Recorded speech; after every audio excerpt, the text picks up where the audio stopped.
Hello, how are you guys doing today? I hope you're doing wonderful. Well, Grandma wants to tell you another story.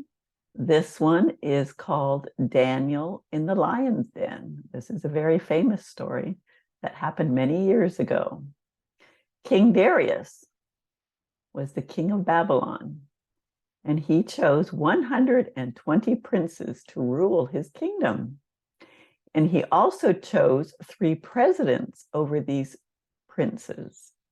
Daniel, who was a righteous man, was the first of the 3 presidents, and he was the king's favorite because there was an excellent spirit in him.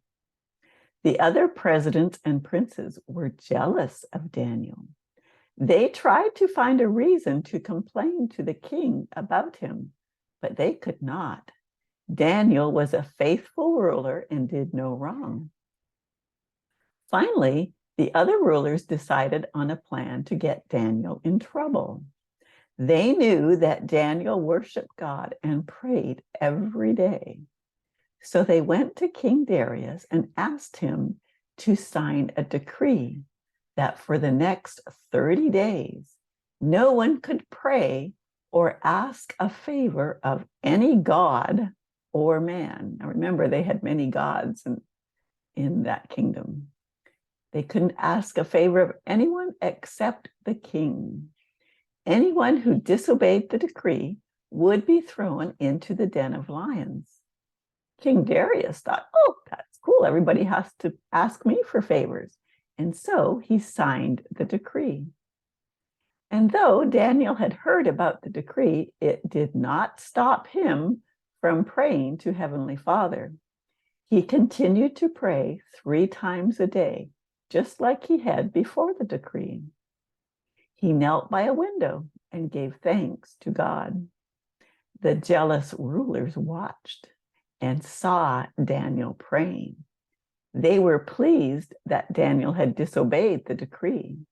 And they went to King Darius and reminded him, "Hast thou not signed a decree that every man shall ask a petition, that every man that shall ask a petition of any god or man within 30 days, save of thee, O king, shall be cast into the den of lions?"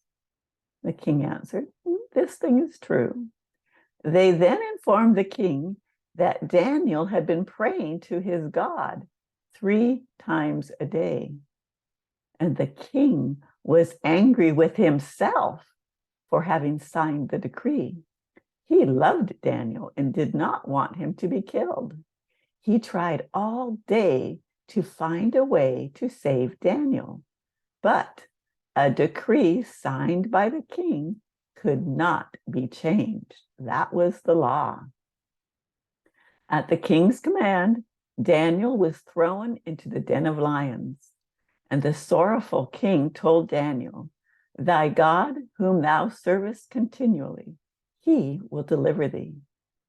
A large rock was placed over the opening to the lion's den, and no one could let Daniel out. King Darius spent the night fasting. He didn't want to listen to any music or anything else to help him go to sleep, because he could not sleep. Early in the morning, he arose and hurried to the den of lions. And here is the picture. The anguished king cried out, "O Daniel, servant of the living God, is thy God, whom thou servest continually, able to deliver thee from the lions?" From within the den came Daniel's voice, "O king, live forever. My God has sent his angel and has shut the lions' mouths, that they have not hurt me." The king was joyful. He commanded that Daniel be taken out of the den. Because of Daniel's faith, he had been protected by God and was not hurt by the lions.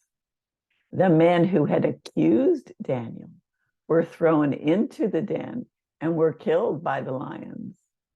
King Darius signed another decree that everyone in his kingdom should fear and tremble before Daniel's God, because he was the true and living God who had saved Daniel from the lion's den.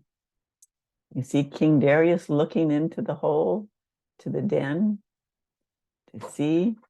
And he had been praying all night, fasting that Daniel would be protected. And he was protected because he had been a very righteous man, and the Lord was watching out for him. Now, I hope that you will be like Daniel and be righteous and make good choices. And I hope Grandma will too, so that we can all be able to receive the blessings from the Lord. Remember, Grandma loves you. Bye.